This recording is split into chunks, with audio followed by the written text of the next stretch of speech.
First programme వాళ్ళ మేనిఫెస్టోలో ఉన్న మొదటి కార్యక్రమం, ఆయన ప్రమాణ స్వీకారం చేసిన తర్వాత చెప్పిన మొదటి మాట అదే తుసుమన్నది. ఏం చెప్పింది వాళ్ళ మేనిఫెస్టోలో?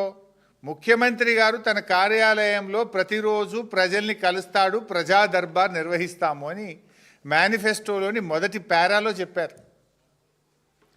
చివరికి జరిగింది ఏంది? ఆ రోజు ప్రమాణ స్వీకారం చేసేటప్పుడు రేవంత్ రెడ్డి గారు రోజు ప్రజా దర్బారు నేను నిర్వహిస్తా, సామాన్యులు సైతం వచ్చి నన్ను కలవచ్చు అని చెప్పి గప్పాలు కొట్టిండు. ప్రమాణ స్వీకారం చేసి ఒక్కరోజు మాత్రమే ప్రజాభవన్కి వచ్చిండు. ఇక మళ్ళీ పత్తా లేడు. తెల్లారి నుంచి మళ్ళీ ప్రజాభవన్కు రాలే. ఒక 4 రోజులు 5 రోజులు మంత్రులు వచ్చిండ్రు, తర్వాత వాళ్ళు కూడా బంద్ అయిపోయిండ్రు. రోజు దరఖాస్తులు పోయి వారానికి 2 రోజులకు వచ్చింది. ఇక ఆ దరఖాస్తుల గురించి పట్టించుకున్నాడో లేడు. అంటే బిల్డప్ బాబాయ్ ఈ రేవంత్ రెడ్డి చెప్పిన మొదటి అబద్ధం ఇది. మేనిఫెస్టోలో కావచ్చు, ప్రమాణ స్వీకారం చెప్పిన తర్వాత ఈయన గారు చెప్పిన మొదటి అబద్ధం. ఇక్కడితో స్టార్ట్ అయింది ఈయన ప్రయాణం. ఏం మాట్లాడినా అబద్ధాలే, గోబల్స్. ఇప్పుడు కరీంనగర్ జిల్లా నుంచి ఒక రైతు, నేను పత్రికలో చదివిన విషయం చెప్తున్నా. గొడుగు నాగరాజు అనే రైతు ప్రజాభవన్కి వచ్చి ఫిర్యాదు చేసిండు. ఆ గొడుగు నాగరాజుకు సెల్ ఫోన్లో మెసేజ్ వచ్చింది, నీ సమస్య పరిష్కారం అయిపోయింది అని. నిజంగా చూస్తే ఈరోజు కూడా పరిష్కారం కాలే. అంటే నీ ప్రజాభవన్, నీ వేదిక ఎట్లా పనిచేస్తుంది? నువ్వు పోయింది లేదు, నీ మంత్రులు పోయింది లేదు, ఇచ్చిన దరఖాస్తులకు కనీస పరిష్కారం కూడా లేకుండా పోయింది.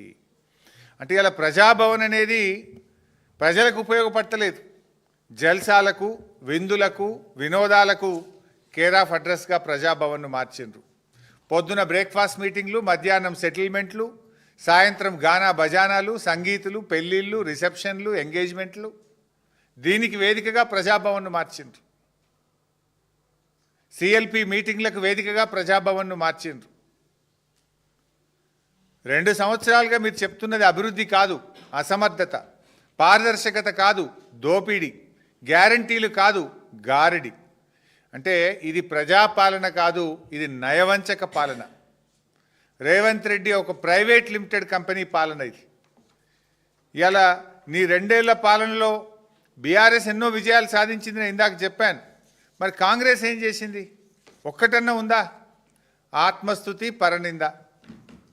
ఎంతసేపు సెల్ఫ్ డబ్బా కొట్టుకోవడం, కేసీఆర్ గారిని, బీఆర్ఎస్ నాయకులను తిట్టడం తప్ప నీ 2 ఏళ్ల పాలనలో ఒక్కటి చెప్పు నువ్వు. నేను 10 చెప్తున్నా. మిషన్ భగీరథ, మిషన్ కాకతీయ, 24 గంటల కరెంటు, కళ్యాణ లక్ష్మి, 1000 రూపాయల పెన్షను, 6 కిలోల బియ్యం. 2 ఏళ్లలోనే మేము చేసినాం ఇవన్నీ. నీ 2 ఏళ్లలో చేసింది ఒక్కటి చెప్పు, ఆత్మస్తుతి, పరనింద తప్ప. ఇవాళ ఈ నీ 2 ఏళ్లలో ప్రజలకు వేదన, రోదనలే మిగిల్చినావు నువ్వు.